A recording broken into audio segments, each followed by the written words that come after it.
who's been where you are and healed to help others.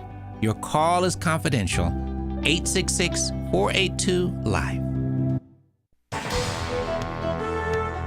Welcome to Today's Issues, offering a Christian response to the issues of the day.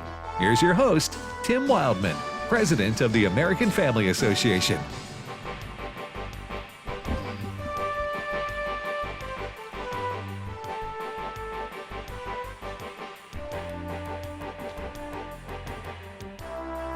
Hey, good morning, everybody, and welcome to Trivia. No, it's not Trivia. Fred, what am I doing? It's not Trivia Tuesday. It's Today's Issues.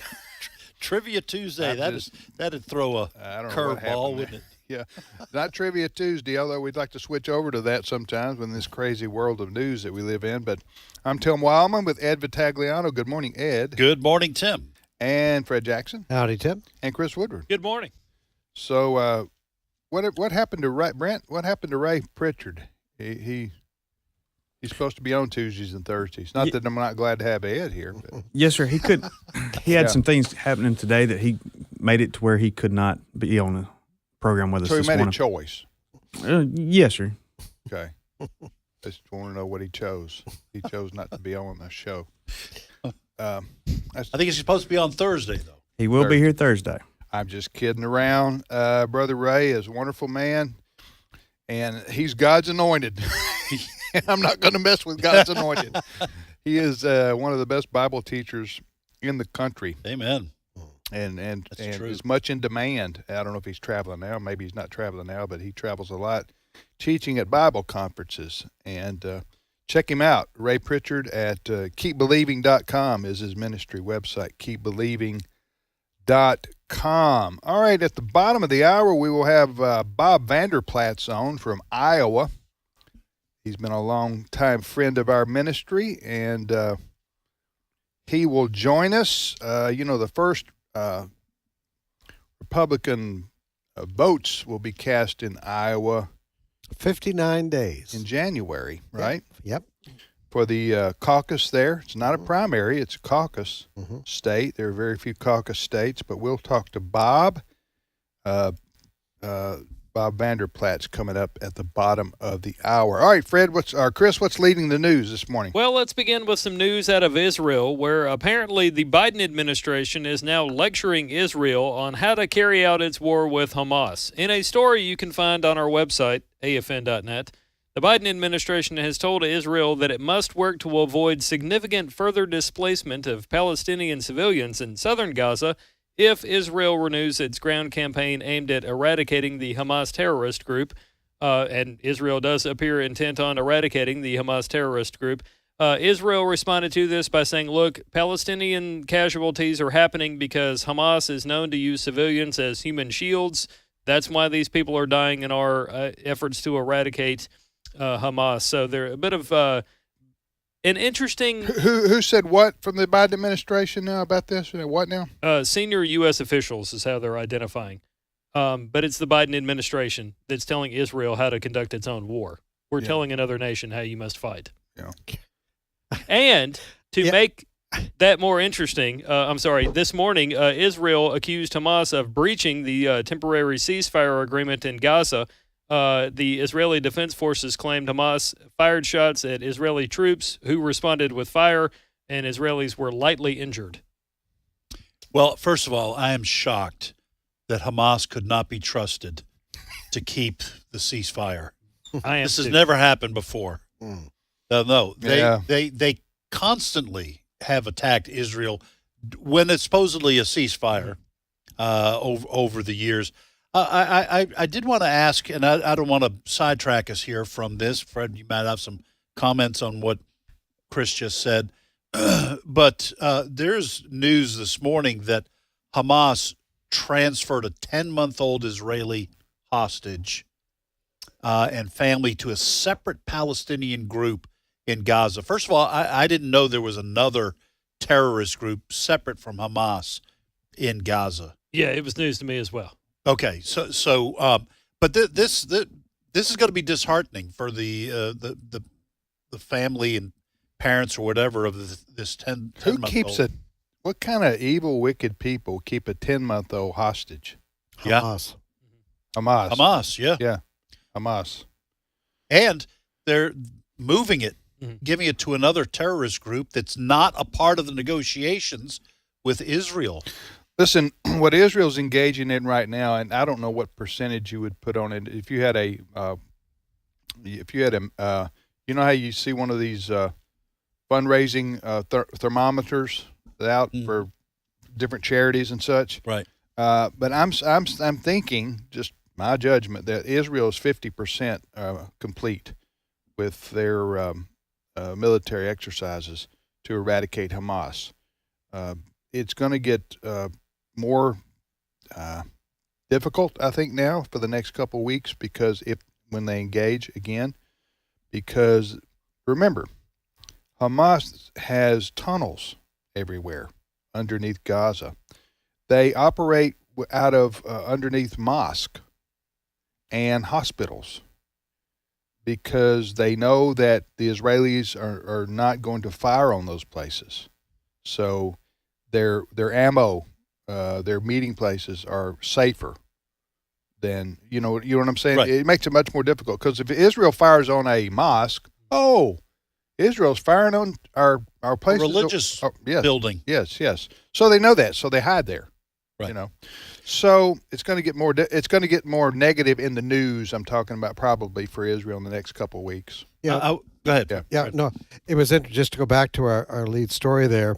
Apparently, these White House officials, they must be military experts because they're telling Israel, you must operate with far greater precision in southern Gaza than you did in the north. So yeah, they're critiquing Israel's every move. Yes. These they're trying to play both sides right here. Listen, everybody knows Hamas uses civilians Right. as shields. Right. Everybody knows that. Right. But Israel is getting blamed. This is Right. this. You know that Hamas is a wicked, wicked organization, willing to put their own Palestinian men, women, and children Right. in front of them and then fire behind them. Yeah. But Israel Yeah. gets blamed. Yeah, Israel's the bad guy. Well, and another thing that's to your point, Tim, about how this is probably going to get more difficult for Israel once the ceasefire ends. Militarily and PR wise. Yes. Okay. Because it's clear that if Hamas simply wanted to make a big trade for the hostages, Yeah. they would have done it in one day. All right. But so you say, well, then why are they stringing this out? 10 or 11 a day, hostages being released by Hamas in exchange for the prisoners that Israel is holding. My expectation is they're dragging this out so they will have more time to retrench, bring in more weapons, more ammunition, Of course. and reconfigure their defenses so that once Israel does start back, they will try to defeat them or bleed them. And some might say, well, maybe they're stringing this out because during this ceasefire, Israel is allowing supplies and food and Humanitarian aid. But that would only be a legitimate reason for extending this ceasefire and these hostage trades if Hamas had demonstrated any care or concern at all for the Palestinian people in Gaza, which, to your point, Fred, they have not demonstrated. They don't care about the Palestinian people. Nope. If they did, they would have surrendered. Mm-hmm. If what this was all about, they would say, okay, we lost, we surrender. Please have mercy on the civilians here. So I don't buy that the reason they're stringing this out is to allow supplies to come in to help the people. So the only option is they are doing this for military purposes, and that is back to Tim's point. Yeah. I do have a bit of audio here. Tim had said, how evil are you to be using a 10-month-old child, an infant, as leverage in a negotiation here. I've got some audio from a former hostage negotiator by the name of Dan O'Shea. He was on Fox and Friends today talking about Hamas using that 10-month-old baby as leverage. Clip 2. It just displays the level of savagery of Hamas itself. they're violating the tenet of the prisoner and hostage swap, that all children, and I mean, this is the youngest hostage of all those taken. And the fact that this nightmare for the family is going to continue probably past the ceasefire just shows what we're dealing with. You have a mindset that holds on to hostages for the value, because that family is going to be front and center in the news, pressing on Netanyahu to get their family members back, rightfully so. But it just goes to the calculus that we're dealing with here, and the evil mindset that these terror organizations will do anything to spread a message of terror, which is why we call them terrorist organizations. All right. Well, we'll follow what happens there the next 24 hours and report on it tomorrow. But, we need peace in the region. But you can't have peace in the region until Hamas is totally and completely defeated. Now, my understanding is today is the last day, or tomorrow. Tomorrow. Okay. Sometime tomorrow is when this 2-day extension that they announced yesterday, because they're hours ahead of us, is going to end. Okay. Go, Chris. Switching gears to We're going to something. switch gears here? We are. We're Okay. going to switch What gears gear are to we something switching to, that's Chris? it's been going on in Florida, where Disney has been losing its shirt based on its own bad financial decisions. For those not keeping score, maybe you've paid attention to other things going on in the news cycle. Disney has been losing a lot of money based on box office flops. They put out these big blockbuster films that cost a lot of money to make, and they don't make as much money. Therefore, they go broke doing these kinds of things. They've had to increase the price of their streaming service, Disney Plus, to try to help make ends meet.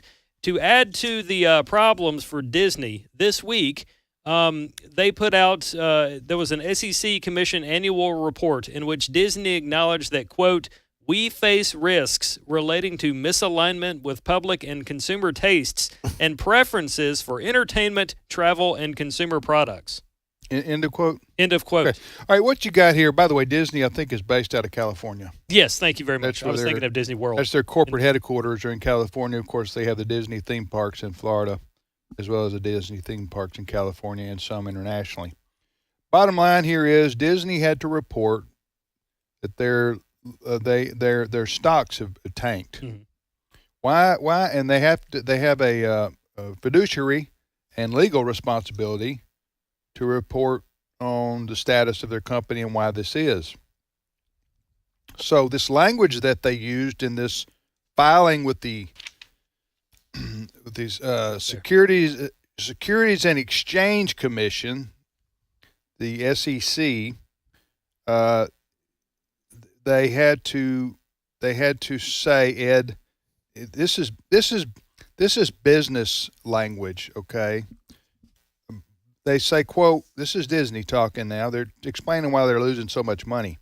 Quote, "We face risk relating to misalignment with public and consumer taste and preferences for entertainment, travel, and consumer products," end of quote, which Chris just read a few minutes ago. Ed, what would you say when a company says we face risk relating to misalignment with public and consumer taste? What the heck does that mean? Okay, so I don't think you'll ever get Disney leadership to come out and say what we mean by misalignment is just what you had said prior to that. We're making movies that no one wants to see or that fewer people want to see than we expected. And the reason why people don't want to see it is because of the woke garbage we're putting in it. So they're not going to say that. They are going to say it's a misfire, okay?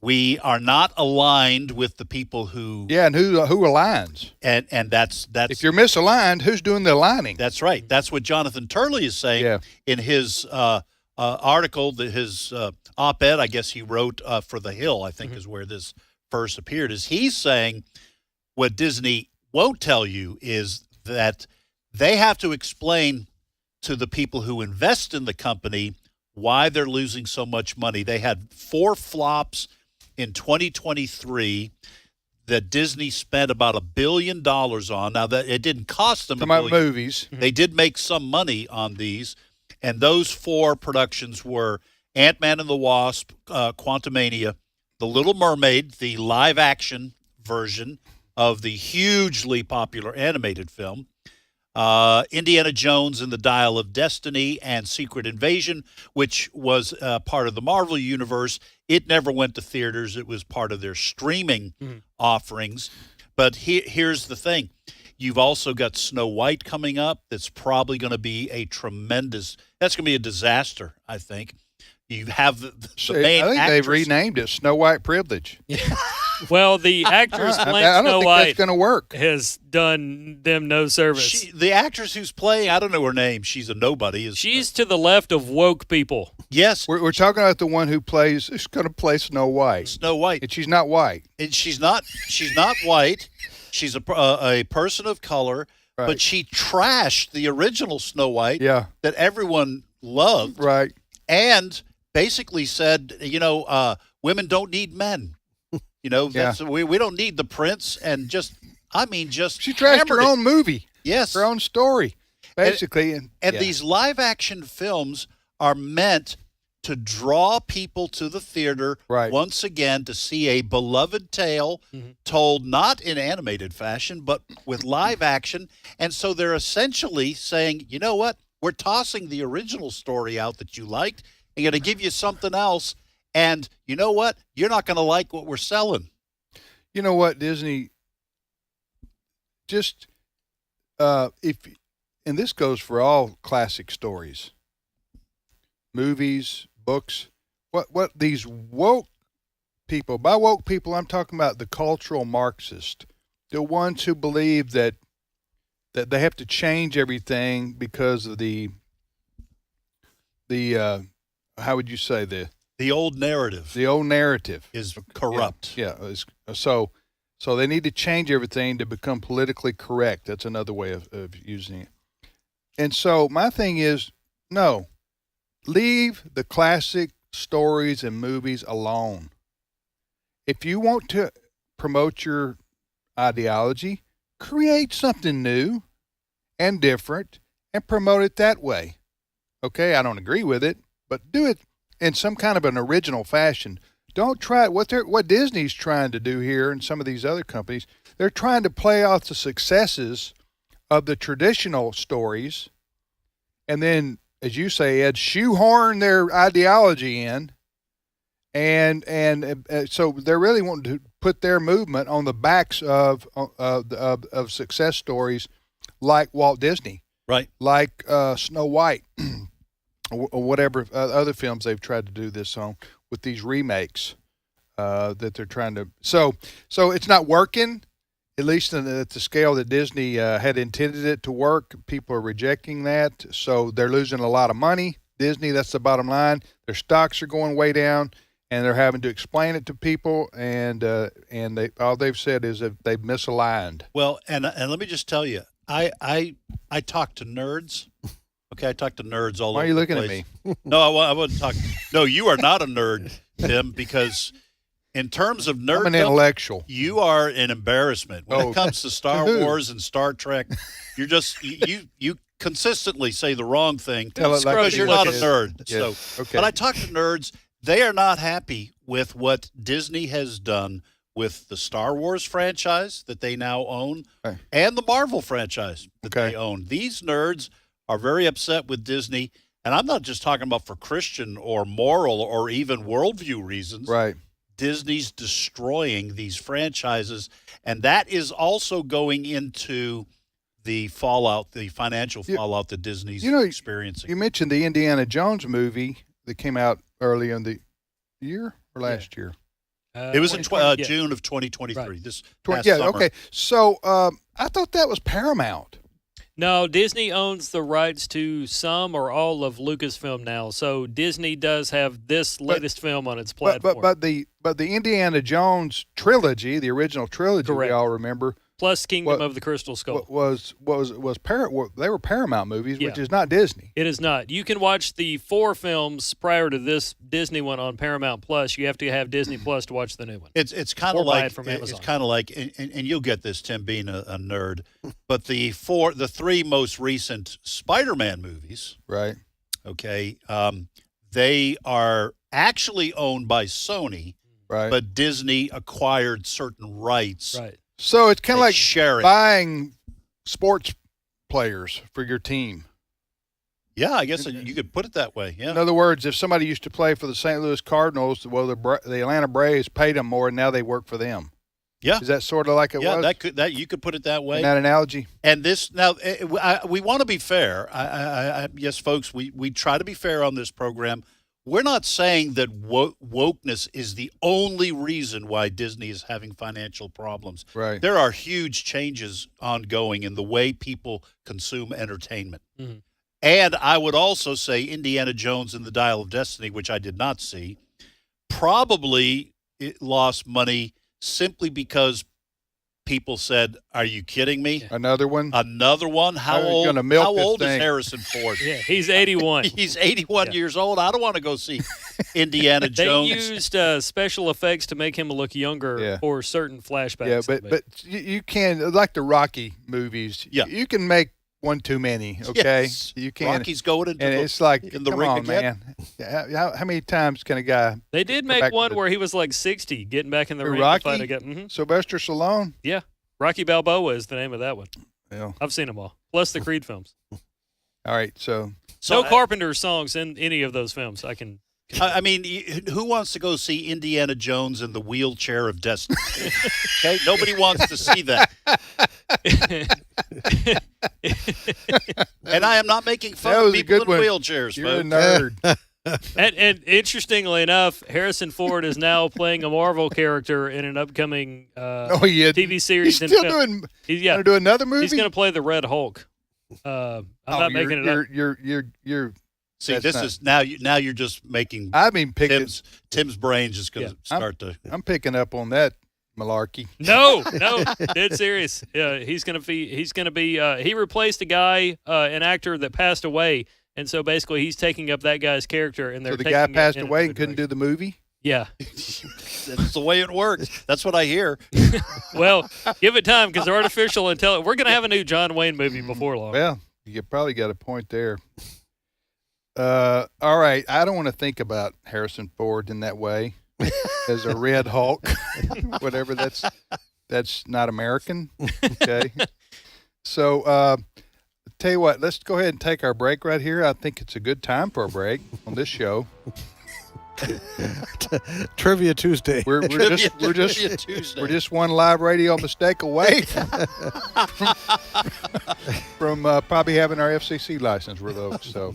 So, folks, make sure you go check out Indiana Jones and the Wheelchair of Destiny streaming on Hulu. So, former President Donald Trump is going after Bob Vanderplatz in Iowa for scamming. Says he's a scammer. And we're going to ask Bob. We're going to ask Bob about his scamming. That's coming up after the break. Stay with us.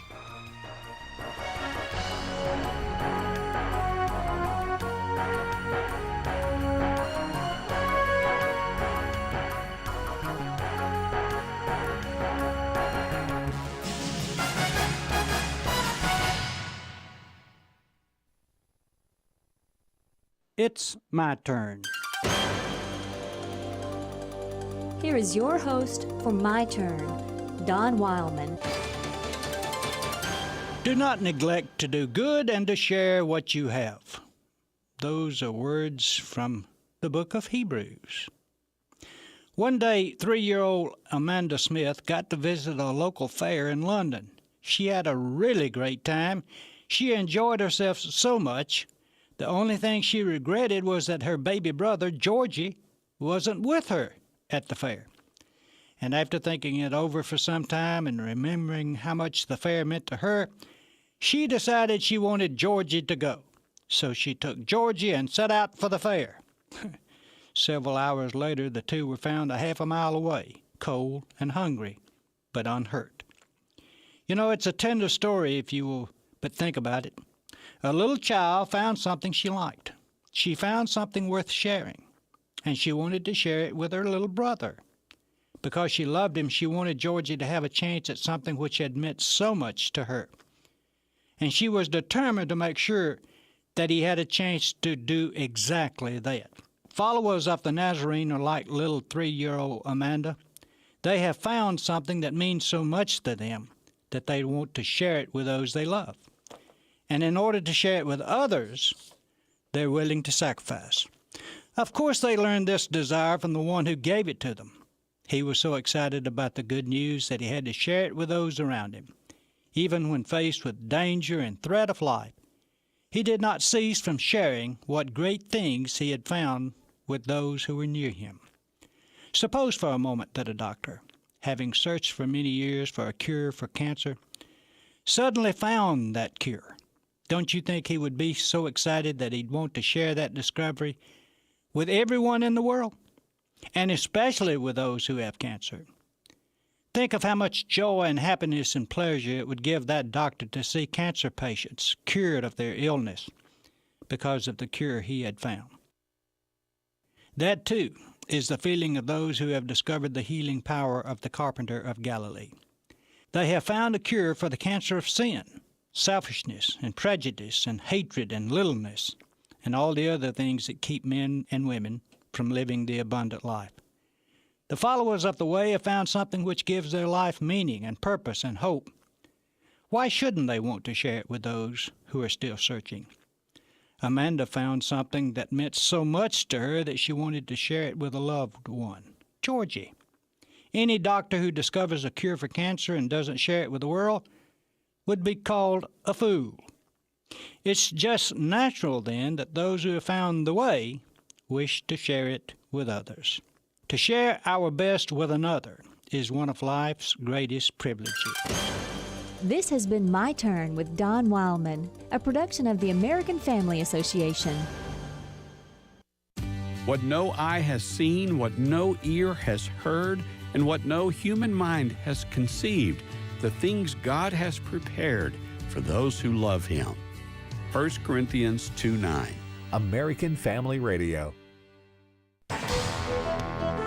This is Today's Issues. Email your comments to comments@afr.net. Past broadcasts of Today's Issues are available for listening and viewing in the archive at afr.net.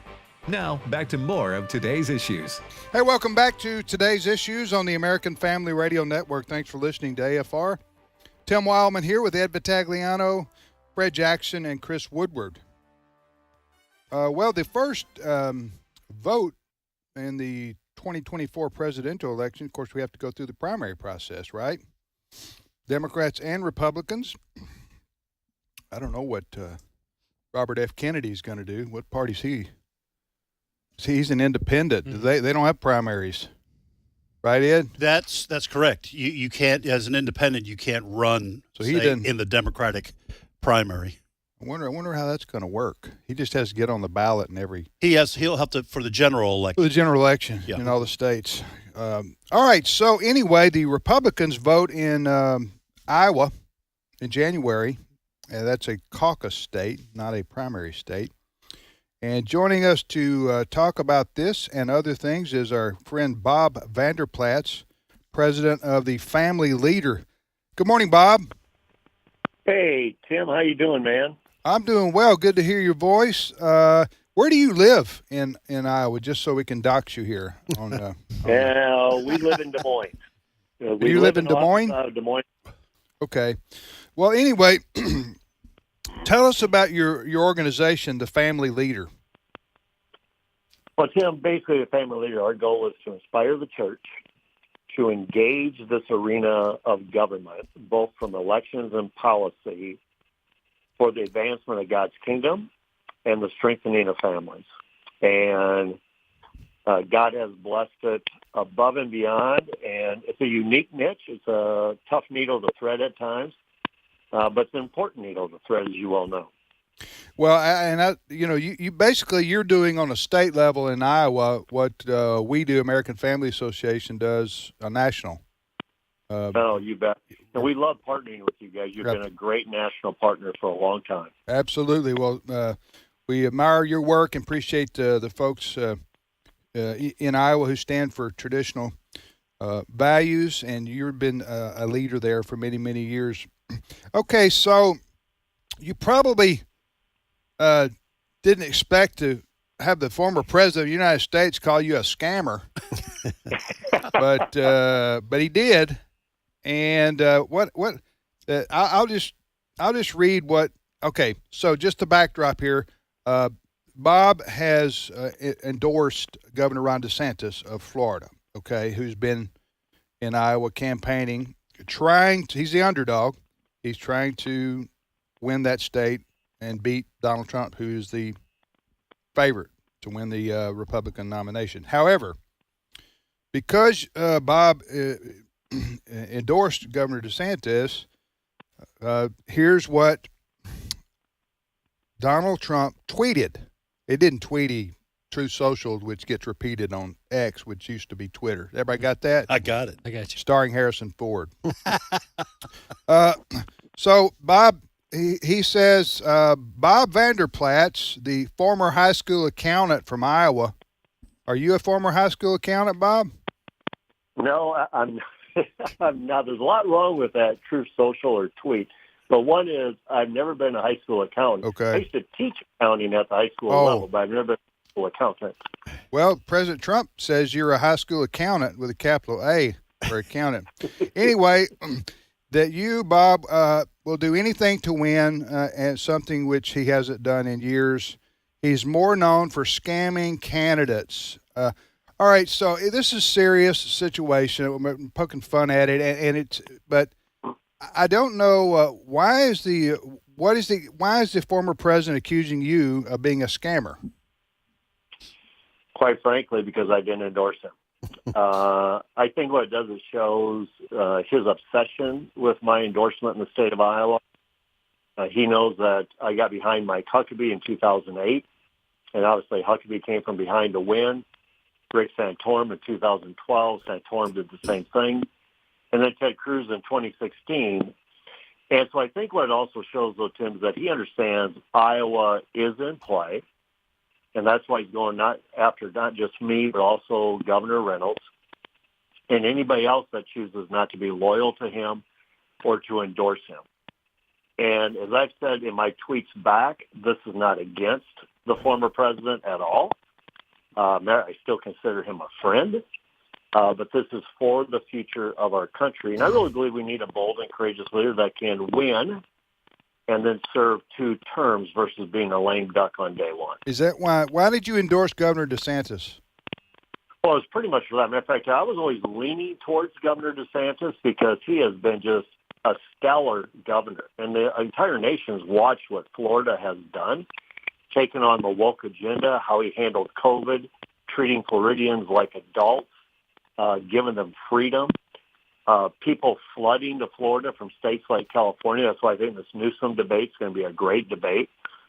But one is he won in a landslide in 22, what should have been a red wave all across the country. He showed it was a red wave in Florida, and he wanted demographics that we never win in by being a bold and courageous leader. And so I compare that with Donald Trump, who I believe is the highest hurdle of us winning again is Donald Trump.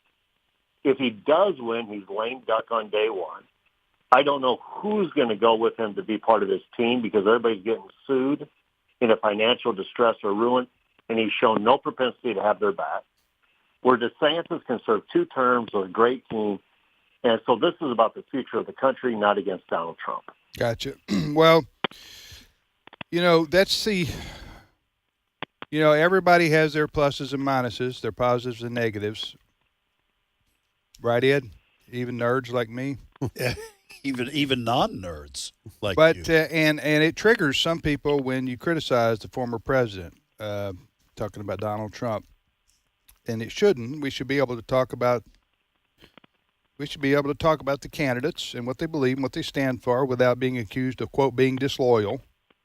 Or, okay, so I know, Bob, you believe this, but with President Trump, his propensity to criticize and trash everybody is just one of his most annoying attributes, if an attribute's not positive in this case.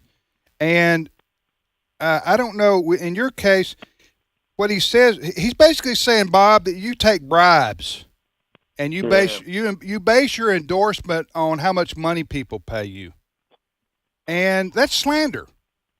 And that's what Donald Trump did to you. He slandered you. Now that may not be a legal go to court slander. I don't even think you would consider that. But that's wrong. And President of the United States, Donald Trump, should be called out for it. He's offended because you didn't endorse him, which is fine. But you know what you say if you're an adult in this situation? And I'm an adult nerd, right, Ed? Here's what you say. If I could coach Donald Trump, and I'm sure he could coach me in 1,000 things. Right. I would tell him, you know what you do here, President Trump? You either ignore the endorsement of Bob Vander Plaats in Iowa, and you just don't comment it, or you say, Bob Vander Plaats and the family leader do great work in the state of Iowa promoting traditional values, and I look forward to him endorsing me when I win the primary on the Republican ticket. Next question. Right. That's all you do.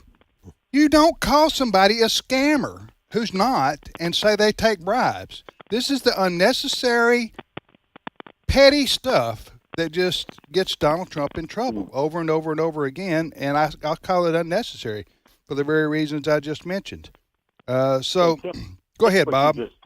I think what you just stated, though, is had he operated like that, I believe he's president of the United States again today. I think he would have won re-election in a landslide. I don't think there would have been any doubt whether the election was stolen or not. I think he would have won it going away. But in America, we have this thing that when you're elected president, you're not only the CEO of the country, but you're a statesman for the country. Scripture says you're a minister of God. And I don't believe we should ever lower the bar for anyone holding public office because they are serving as a minister of God in God's government. So we should expect more. And so to throw out lies, to throw out deceptions because someone didn't endorse you, that makes no sense. And I think we as Americans, I know we as Iowans, we should expect more. And we should have a higher bar for leadership than this. He's also trashed Governor Reynolds of Iowa because she endorsed Governor DeSantis. Listen, I know in primaries and in politics in general, you have the rough and tumble. You have the back and forth, but you have boundaries, okay, that are acceptable in politics, and especially within Republican politics. And had Governor DeSantis said this kind of stuff about somebody, I would criticize that as well, because without question, and you would too, Bob. So, but we do have to have some expectation for personal behavior. Yes, there are policies, and that's very, very important. But you have to have some expectations for somebody to act presidential. Okay, I told somebody the other day, I want somebody that I can point my kids to and my grandchildren and say, there's the president of the United States, and he's a respectable person, okay? Whether he's a Democrat or Republican. Listen, I commended Barack Obama when he was president for being a good family man. I disagree with probably all of his policies, right? But he was a good example as a father and as a husband. Am I wrong? No, we did that on several occasions, and we took some flack for that from our listeners. Yeah. Who said you should never say anything good about Barack Obama, in parentheses, because of his policies.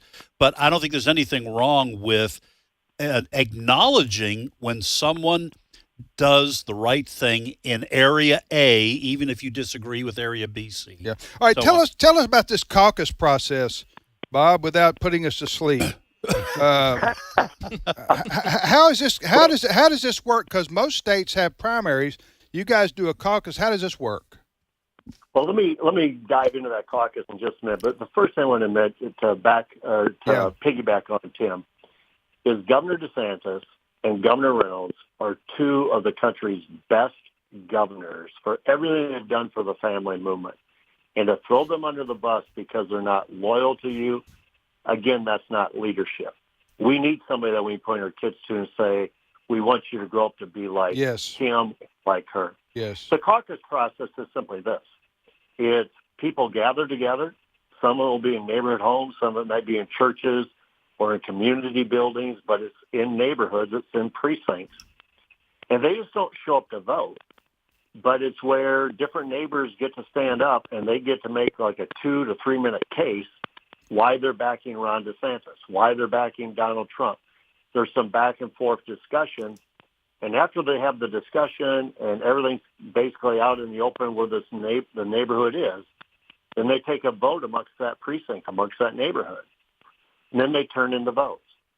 So this isn't a primary where you show up at your public library or church, you vote, and you go home for pizza. You actually are going to spend a couple hours on a cold, typically usually it's a very cold, maybe a wintry night in Iowa to really debate the country's future. And that's why I believe Iowa's tailor-made to deliver somebody like a Ron DeSantis. And if DeSantis were to upend Trump here, I believe it's game on now to the nomination. If Trump is to dominate Iowa here, I think it'll be awfully hard to beat him going forward. Yeah. All right. Well, listen, Bob, thanks so much. What is your website? My website for the family leader is thefamilyleader.com, thefamilyleader.com. And again, my endorsement's a personal endorsement, but I love to have people check out our ministry at thefamilyleader.com. Hey, one other thing I just recall, Governor DeSantis, I read, he's about to complete visiting all 80-something counties of Iowa, and 99. 99. All 99 counties. Wow. So have you been with him on some of these trips? I haven't been with him on any of the trips yet. I do plan on starting to join the road with him a little bit more, along with Governor Reynolds. But I just endorsed right before Thanksgiving, so I haven't had an opportunity to be on the road with him yet. 99 counties in Iowa, and Governor DeSantis. Has any other politician ever done that before? Well, Senator Grassley made it the thing to do. They call it the full Grassley because Grassley goes to all 99 counties. Wow. And so some presidential candidates will take that cue Ron DeSantis has. I don't think anybody else has attempted to do that. Now, Senator Grassley, he's 99 years old, isn't he? Or is he? Yeah. That's a good way to put it. He's not quite 99 yet, but he's definitely getting more mature by the day. I do think he's in his upper 80s, maybe. You got Senator Grassley. But anyway, listen, thanks so much, Bob. Appreciate your work there in Iowa, and we look forward to talking to you. Maybe we'll talk to you, after the primary there, or excuse me, the caucus in Iowa. Thank you. To. All right, thank you, my friend. Appreciate it. You bet. God bless. Chris, you just did some research on Senator Grassley, right? I had through an exhaustive search by hitting the Google button on my internet device. Senator Chuck Grassley is 90 years old, and I will tell you, he's always been a pleasure to interview. I've talked to him a couple of times about things like ethanol policy or the USDA under Obama encouraging people not to eat meat and all that stuff. And I tried to make some small talk with him one time about farming, and I threw out what little I knew about cows, and then he clearly schooled me on all things cows. Well, you went right to the technical. I did conversation. I would like to point out, cows. While I did go to a school known for all things agricultural and mechanical, I have a BA in communication, which is far from agricultural and mechanical.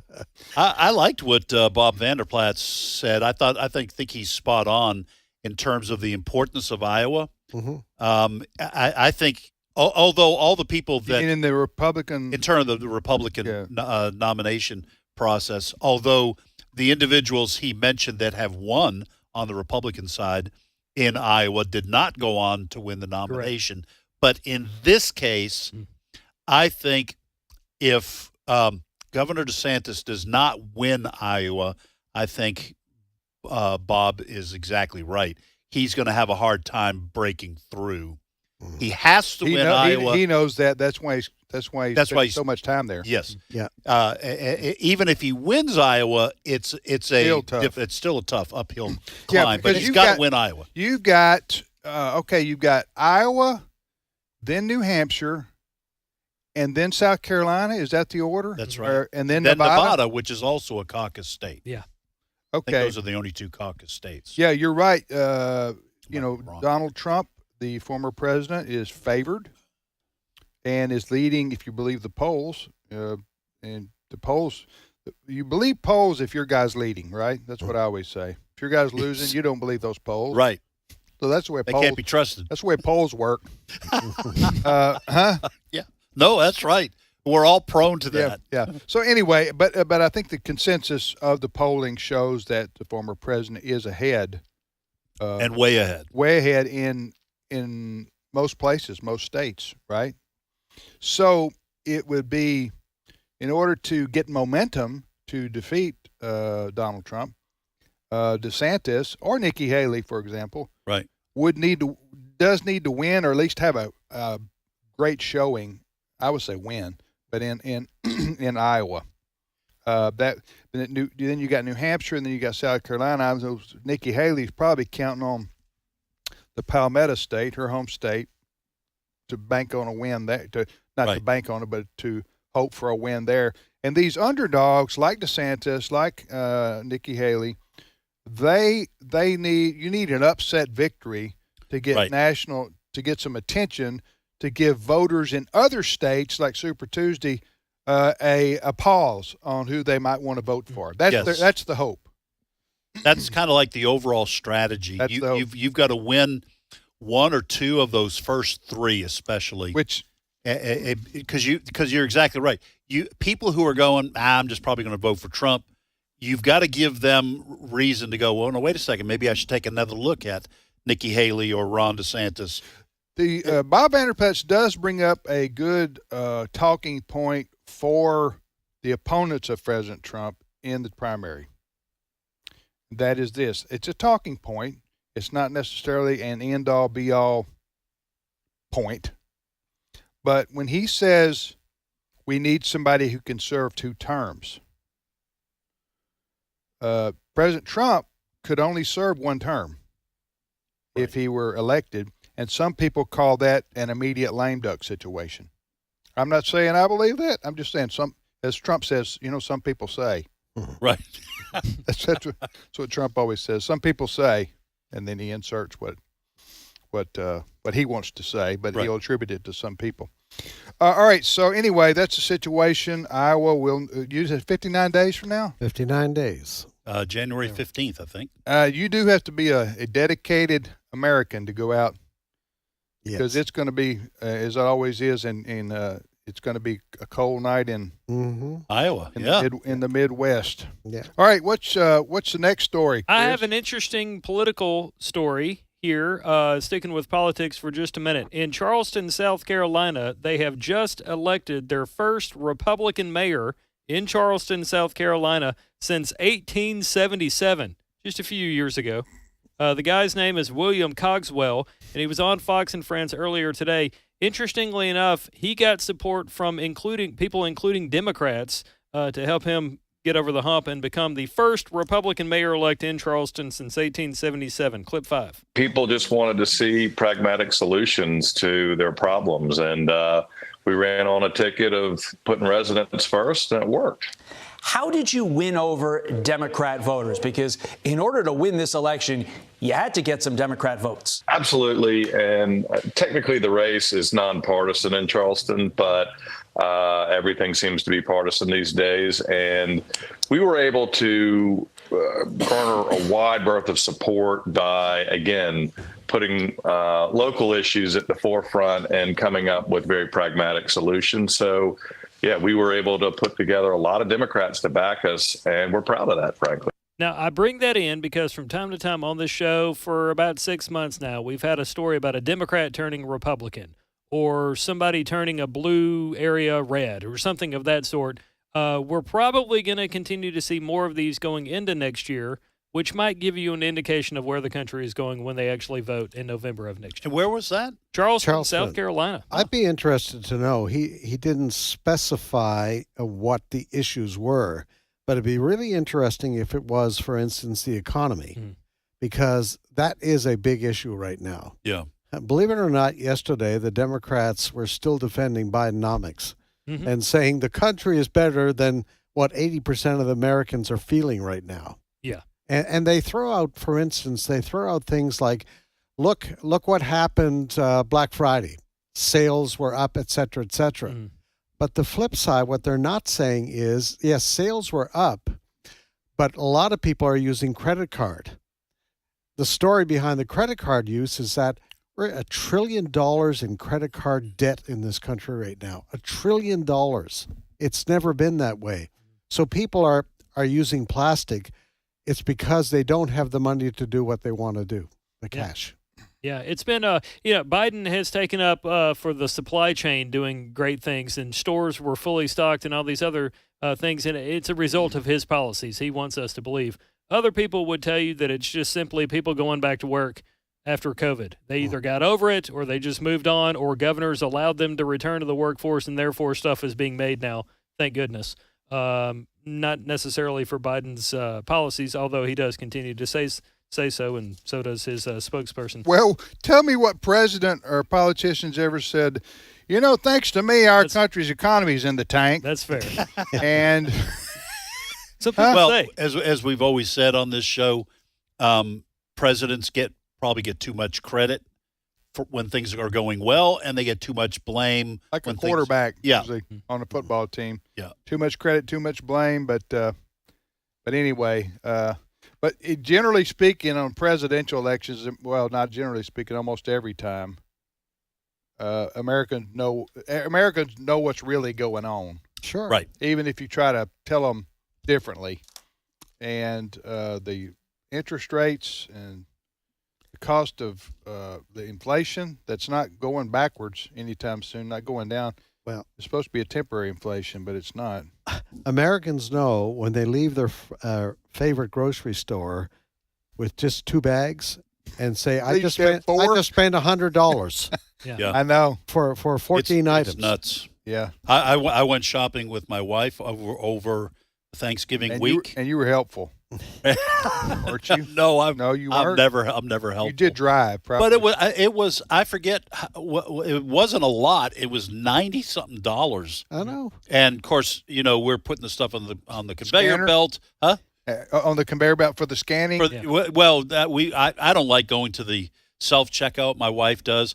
And that's a whole thing. That's a real issue around our house. So I went to where there's a human being working and has a job. So she scans it, and it's not that much, and she goes, "That'll be $91.86." And I thought, what? But my wife do that again. My wife looks at me, and she frequently says, "You just don't do the shopping. This is the way it is now." Right. It's true. Right.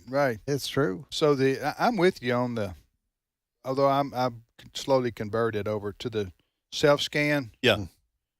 My wife loves it. And I just say, this is wrong. They took jobs away from human beings, and now we have to do the work. I like these memes I see on Facebook. From now on at Walmart, you're going to have to unload the 18-wheelers before you can buy stuff. I hear you. I would only do that. Well, I didn't do it. I went with Allison, like you go with Diane, and she would do the self-scan. Right. And I would stand there and watch her do it because I didn't want to get near that machine. Yeah. There's nobody there. And there's not enough room to put your stuff. No, after there's you not. Scan it. I'm with you, brother. Yeah, but that's what I was the gonna flip say. side to that, though, they have 8 lanes at a grocery store, and they only have 2 checkers. If you're lucky. That's true. If the other That's 6 true. are closed, it Everywhere drives me you nuts. go, doesn't matter what store you go in, that's the case. Banks are the same way. My wife got on to me because when this process started, the self-scan? The self-scan, when we would go through the checkout with the human being, I would tell the lady, I know this isn't your decision. Maybe you can pass it up the ladder. I think this is wrong. And my wife would just roll her eyes. I would say, this is wrong. People need jobs, and they shouldn't be relying on machines to do it. And the lady would just say, okay, thank you.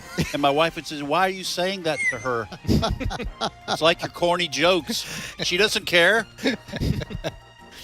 Well, you need to join a union, be a union boss. And then you scan something and it doesn't work, and you have to look over. Yeah. And find somebody, to come help you there.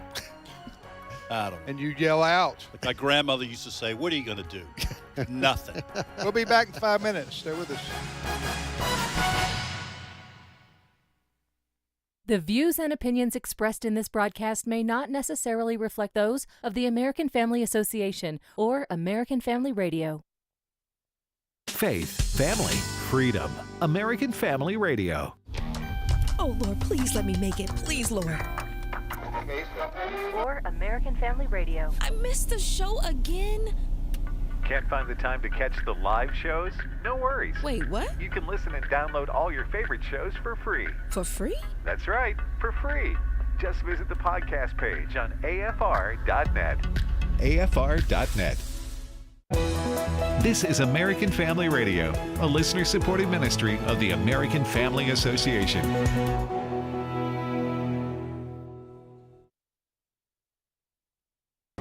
For American Family News, I'm Chris Woodward. The Biden administration has told Israel that it must work to avoid what it calls significant further displacement of Palestinian civilians in southern Gaza if Israel renews its ground campaign aimed at eradicating the Hamas terrorist group. Israeli officials have said the reason Palestinian civilians are dying is because the Hamas terrorists are using civilians as human shields. Read more about this on our website, afn.net. Despite the spin from liberal media, laws in pro-life states are saving lives. More on that from AFN's Charlie Butts. The Institute of Labor Economics has done the research with abortion-favoring conclusions, including a negative reference to the stat that 32,000 babies were born in states that have strict pro-life laws. Amy O'Donnell of Texas Alliance for Life considers that a very positive note. We consider it a victory that pro-life laws are resulting in lives saved. Those babies will grow up to be productive citizens of the United States, and we celebrate that 32,000 babies are alive today because we have laws to protect life across the country. Those are lives that are born in the country to serve, perhaps as lawyers, doctors, and politicians, but certainly not if they had been aborted. But sadly, that study also perpetuates the lie that women need abortion access to compete academically, vocationally, athletically, or in other ways, and that is mistaken. In the last 30 years, when abortion rates have fallen dramatically, women's progress has advanced dramatically. In reality, women don't need abortion to advance in this country. Liberal media suggests pro-life laws force women to abort. Not so, according to O'Donnell. It takes a man and a woman in intimate activity to create a child. So, what they need to do is woman and man up and take responsibility. Bring the child into the world. Ann Arbor police went on an hour-long chase of a construction vehicle this week. It was driven by a 12-year-old. Fox reporter Taryn Asher. The chase starts with speeds only maxing out at 20 miles per hour. But the 35,000-pound construction genie with a front-end forklift can do quite a bit of damage. Lights and sirens blare throughout the chase, but the child driver never stopped, striking a total of 10 vehicles as he weaved in and out of neighborhoods, riding curbs, and running stoplights. Stop spikes wouldn't penetrate those tires, and police couldn't get permission to get in front of the forklift. Washington County deputies would soon take over, but it would take nearly an hour before the 12-year-old boy finally gave up, stopping at M14 in Godfredson. That's where he was taken into custody. Police say the vehicle was left unlocked at Forsyth Middle School with the keys inside, where the boys stole the vehicle. It's not been a good year for Disney. The House of Mouse has been losing money on many film projects and has had to raise prices on its streaming service, among other things. Talking about this on Fox and Friends, Professor Jonathan Turley said Disney has only itself to blame after many woke projects and characters. People weren't going, and they just kept on producing them, expecting people to adjust their values to the company. Well, that didn't happen. And so shareholders are beginning to ask why we ever really went down this road. You know, Disney used to be the gold standard of stock. I mean, this was America's corporation because they were selling something that took us out of all of our divisions and all of our bitter fights in politics. They gave us, yes, fantasy. They gave us entertainment. And then when Disney decided to get involved, for example, in its opposition to the Florida parental rights legislation, that really crossed the Rubicon, and you saw a more active Disney in trying to shape public values. In final news, a growing trend among U.S. parents has health experts concerned. Fox's Tom Rigotti explains. Parents are increasingly giving their children melatonin as a sleep aid. Side effects like daytime sleepiness, headache, nausea, and dizziness sometimes occur from taking melatonin, but little is known about the long-term effects of consumption in children and adolescents. Find more news on afn.net. AFR programming is now available on Alexa. You're joking, right? Nope, not joking. Seriously? Yep, this is not a drill. Wait a minute. No way. There's a way, the Alexa way. So if you just happen to miss your favorite shows, no worries. You can now listen to each podcast with Alexa. It's simple and it's free. Just visit afr.net/apps and click Alexa. We're not joking. Today's Issues continues on AFR with your host, Tim Wildman, President of the American Family Association. Hey, welcome back, everybody, to today's Issues on the American Family Radio Network. Thanks for listening to AFR on this Tuesday, November the 28th, 2023. Tim Wildman with Ed Battagliano, with Fred Jackson, and now Steve Paisley-Jordahl. Morning. Donning the blue Paisley today. Blue Paisley today, yes. Did anybody give you a Paisley gift of any shirt or anything? Well, Christmas is yet to come, so I'll tell you what my size is if you want. You do that. All right. Thanks for spoiling the surprise, Tim. Well, you already. I'll go to the department store. 17 and a half or 18, 34. I'll self-scan you a shirt. Okay. So you're not going to use Amazon. You're going to self-scan it. You're going to go to a department store. Well, we do need department stores. I think right. We need some of them to survive at least. Yeah.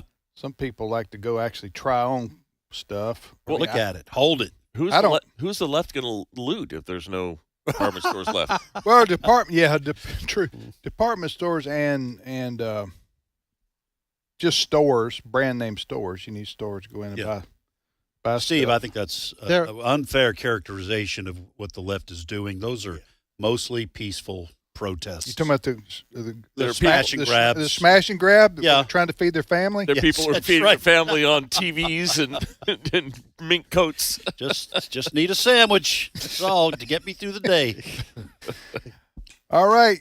What's your first story, Steve? All right. The Biden administration has, well, this won't surprise anybody. They have sold out, going full bore on the LGBTQ transgender nonsense.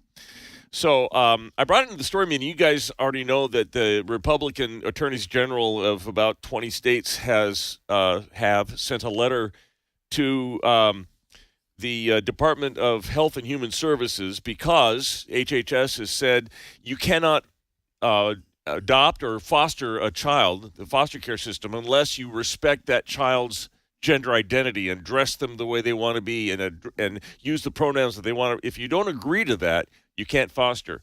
But just today, a couple seconds ago, found this story from the Federalist. Not only the transgender issue, but the Biden administration is poised to force every recipient of any federal grant to also, their business, nonprofit, schools, have to toe the transgender line, or else no money, no grants, no federal grants. We're talking about $700 billion a year that the federal government uses for grants. Unless you sign the dotted line on the transgender thing, you get no federal grants, no money. Okay, so first of all, because these are two separate stories. So they are. On the foster care, I thought that's a state issue. What is the federal interest? What is their influence on state foster care policies? Or do they give federal dollars to states to handle their foster care? They probably do give federal money. I don't know that the separation of powers has really bothered the Biden administration all that much. You're probably right there. The rule is called the Safe and Appropriate Foster Care Placement Requirements, and it would mandate that foster parents and families utilize the foster child's identity, pronouns, chosen name. The HHS, I think, does some business with foster agencies and such. That would make sense. Yeah. That federal money.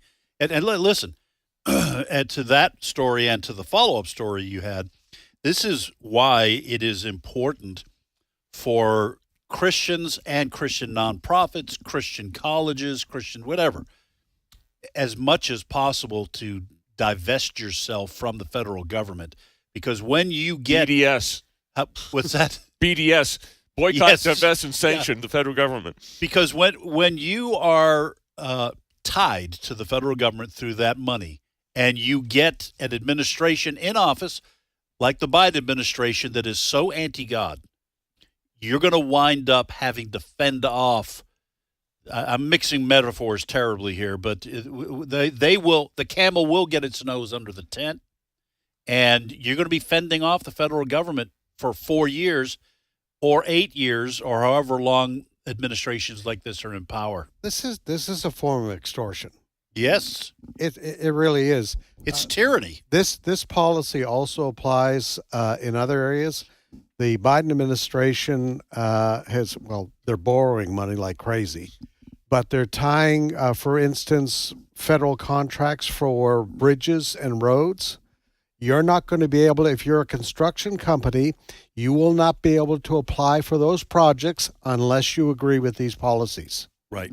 So this is, you don't get Biden federal dollars unless you buy into their far left policies. Yeah. And by the way, the Federalist is noting this, and I will put this out here too. The public comment period for this, this is now the federal grant issue that I was talking about, is open until December 4th.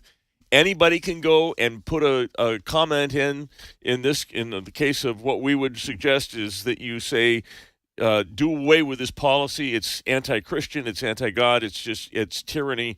It's open until December 4th. You can go to regulations.gov and navigate your way toward this particular regulation. You know, the part of the insidious nature of what the Biden administration is doing is that nonprofits will probably sue over this first regulation. Other companies may sue over the second one, but that doesn't stop the Biden administration. What they do on guns and religious freedom, what they do is they'll say, okay, we're going to change one thing and reinstitute the policy. Yeah. And if you don't like it, sue us again, knowing that that's incredibly And by the way, expensive. even if they win the lawsuit, it's years in the appeals process. Right. By that time, it's wormed its way into every single, All right. By the way, this is another reason why in today's world, governors' races are very, very important. Statewide races for attorney generals are very, very important. They may seem like they're secondary or not important. They are very important. Who your governor is, who your attorney general is. Some folks trapped in blue states, they got no hope. Right. But if you're in a purple state, certainly a red state, you need to support the most conservative candidate who can win in those races, because you're going to have to fight back against the encroachment of the federal government over and over and over again in today's world. And to Steve's point, these attorney generals that are fighting this first policy change with regards to health and human services and the foster care system, they might get a federal judge to issue an injunction and stop the Biden administration from implementing it while the lawsuit works its way through the courts. So, Tim, you're exactly right. You got to have conservatives in these very important state positions, because you can who will fight back against the federal government. Slow down this train wreck, which is the anti-God, quote-unquote, progressive forces at work in the Biden administration. Also, another thing that needs to be changed, and we're talking about a very difficult process to do this, but these agencies, I call them three-letter agencies of the federal government, who get money from us, the taxpayer, through appropriations by the Congress, but then after the money goes to the agencies, then they do what they want to without seemingly any accountability to the taxpayer.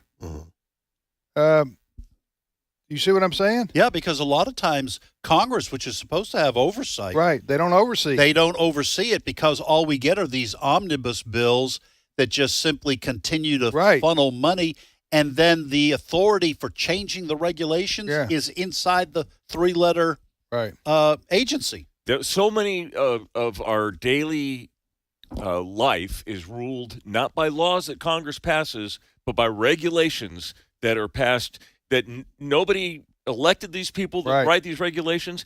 That's why one of the least heralded, but maybe most important changes, things that Donald Trump did right in his first term, was deregulation.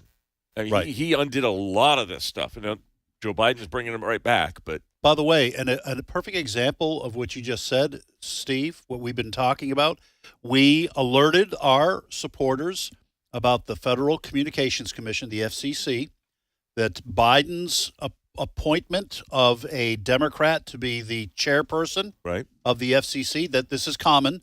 Whatever party controls the White House, they get the chairmanship. They get that chairmanship. So 3 out of 5 reflect the opinion of the party in power. We mentioned that the FCC was going to make a power grab to control internet service providers. Well, we had a lot of people who contacted the FCC, but that passed. So who knows what the consequences will be? I don't know whether it will be dire, but it will be bad consequences. That is going to come because the FCC took it upon itself. Remember, we had a FCC commissioner who said this is an unprecedented power grab. It's unconstitutional, but the FCC is doing it anyway. Right. And so that is now what we are going to have to.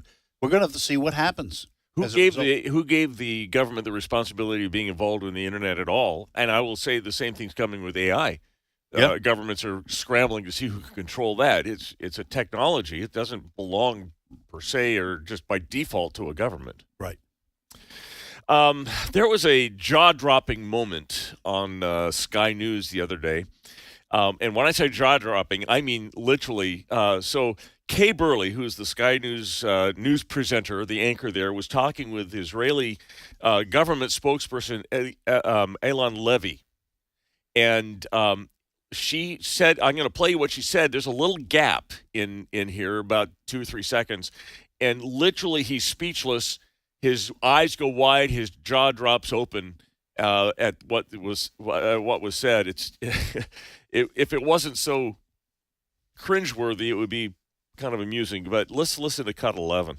I was speaking to a hostage negotiator this morning. He made the comparison between the 50 hostages that Hamas has promised to release, as opposed to the 150 prisoners that are Palestinians that Israel has said that it will release. And he made the comparison between the numbers and the fact that does Israel not think that Palestinian lives are valued as highly as Israeli lives? Jaw drop. That is an astonishing accusation. If we could release one prisoner for every one hostage, we would obviously do that. We're operating in horrific circumstances. We're not choosing to release these prisoners who have blood on their hands. We are talking about people who have been convicted of stabbing and shooting attacks. Notice the question of proportionality doesn't interest Palestinian supporters when they are able to get more of their prisoners out. But really, it is outrageous to suggest that the fact that we are willing to release prisoners who are convicted of terrorism offenses, more of them than we are getting our own innocent children back, somehow suggests that we don't care about Palestinian lives. Really, that's a disgusting accusation. Good for him. Good for him. Good for him. Listen, there is no making sense of the insanity. I guess that goes without saying when you're talking about people who have lost their minds on the left. I mean, these people just do not think like normal people living in a normal world. And that accusation, I'm glad he called her out on it. The truth of the matter is Israel values life more than these Hamas terrorists. That's the bottom line. And Israel is willing to let 3 prisoners go for every one of these hostages.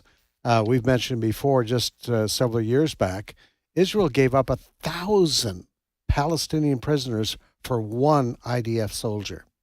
They value life. It's that Christian Judeo ethic that's in there. Hamas doesn't care. They don't care at all. They don't care if these people go out and break the law again and kill some more Jews. We'll put them back in prison again. You know, what's been disturbing to me is what the demonstrations that we have seen here in the United States. We have a story on our site this morning about what happened at Oakland City Council last night. They refused to pass a resolution that condemned Hamas. They refused. They gave unanimous approval to a resolution that said a permanent ceasefire. A permanent ceasefire means Hamas just reforms again and we have another October 7th. Right. They tried to put an amendment in to condemn Hamas, and those counselors in Oakland, California, refused to do that. Refused to condemn what Hamas did on October 7th. And one of the astounding, the most disturbing things about what happens when something like the October 7th attack, we saw it also on 9/11 in this country, is the backlash, the initial revulsion at what Hamas did in this case was fairly universal for a day or so, and then you start seeing this backlash of, well, pro-Palestinian. There would be no pro-Palestinian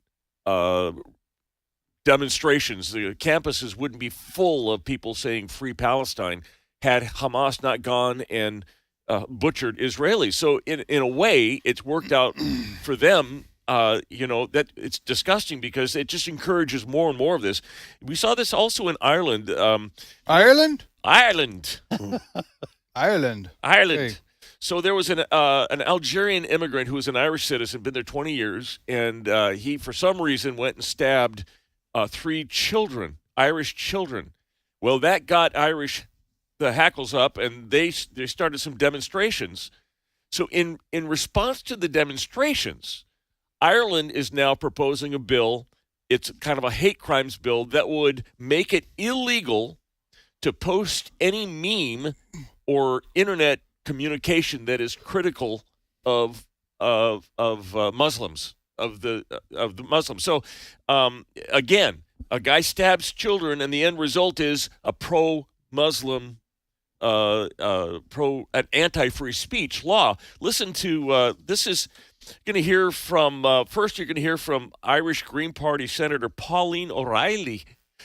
Pauline O'Reilly. She's arguing for the taking away of free speech, which she'll say. And by the way, she was using the phrase "for the common good." Note that, because that's a general policy of the left if they want to justify something. And then you're going to hear Irish political activist Keith Woods responding to this. Listen to cut 9. If your views on other people's identities go to make their lives unsafe, insecure, and cause them such deep discomfort that they cannot live in peace, then I believe that it is our job as legislators to restrict those freedoms for the common good. You can get up to 5 years in jail merely for possessing what's called hateful materials on your device. Even if you didn't have any intent to distribute that, you could potentially go to jail for possessing that.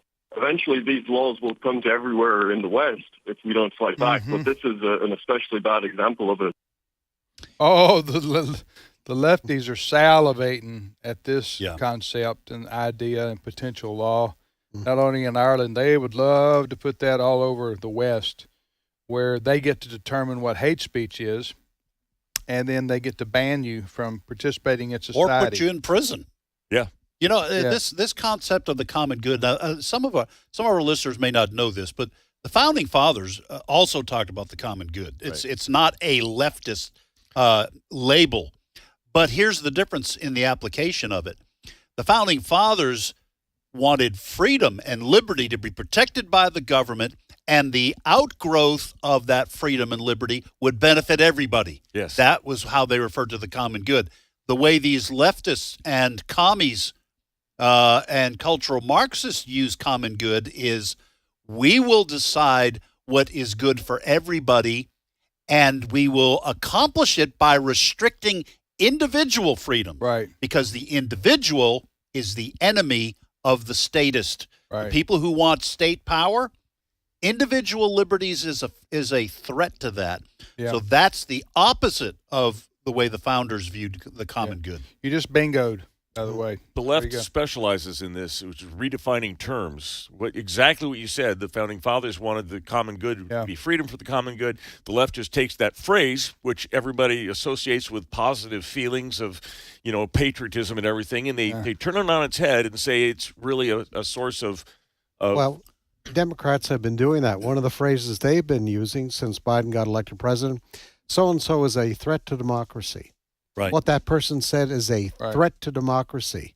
I'm coming to believe just about everything the left accuses the right of, they are guilty of. Right. You're right. They are guilty of. Yep. All right, you're listening to Today's Issues. That's the name of this show on the American Family Radio Network. I'm Tim with Ed and Fred and Steve. If you want to download the podcast from today's show, simply go after the show's over. Half an hour, Brent? We'll have it posted. Or any of our other shows here on AFR, our previous Today's Issues programs. Just go to afr.net, afr.net. Click on podcast, click on Today's Issues, and boom. Yes, I said boom. I did. I said boom right here on the radio. That you'll be listening to Today's Issues. Next story, Steve. You got that meat story in there anywhere? Oh, yeah. This is what I want to warn Americans about this one. Get your meat story. Yeah. The United Nations is calling on Americans to reduce their meat consumption. So dial back on the Big Macs.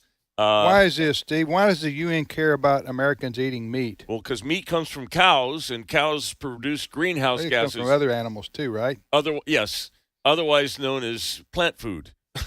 Yes. Listen, I like eating meat. I even like eating meat byproducts. I'm not sure what that is exactly, but you can find them in hot dogs. Right. So, Fred, you had the totals of what Americans consume as opposed to what the UN wants them to. Yeah, the average American consumes, this according to Bloomberg, 127 kilograms of meat a year. And I'm proud of it. Yes. What the United Nations wants to cut that to 15.7 kilograms of meat a year. And you know what? They would force people to do that. If they could, they would force people to do it.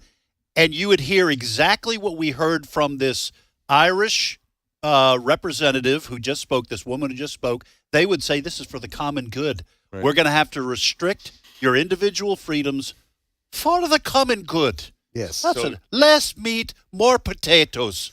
You could look forward to going to McDonald's and having your 16th pounder. Well, yeah, yes. But Wendy's is going to bring back the commercial, Where's the Beef? Where's the beef, right? Well, I think Carla and Arby's is going to have a problem with this, too. That's right. We have the meats.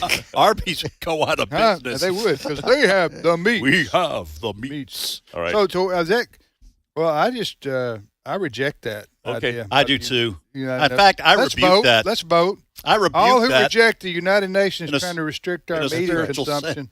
Yes. I think it's for because the United Nations is all about letting us vote. Yeah, I represent. What country do you represent, Ed? I represent both Italy and Greece. I speak for them. Okay, so Ed's casting votes for two countries. That's right. There. We're not going to take that. That's right. UN. Mind your own meatness. Hey, can I play you something as we go out from one of Joe Biden's diversity hires? Oh, please do. Miguel Cardona is the education secretary, and he was talking about what he's going to do for education, how the state is going to help. I want you to hear him kind of pervert something that Ronald Reagan said, cut 8. We're going to set up follow-up calls with every governor we met with to make sure we're available. As I think it was President Reagan said, we're from the government. We're here to help. The 9 most terrifying words in the English language are, I'm from the government and I'm here to help. So he sort of misquoted. Well, he quoted him perfectly, just didn't quite. Missed the point. Context. It's the point. Context. Missed the point. No, the most terrifying words. I'm the government. I missed the Gipper. Oh, yeah, absolutely. All right, thank you for listening to the program today, everybody, and we'll see you here tomorrow for another edition of Today's Issues. Keep listening to American Family Radio.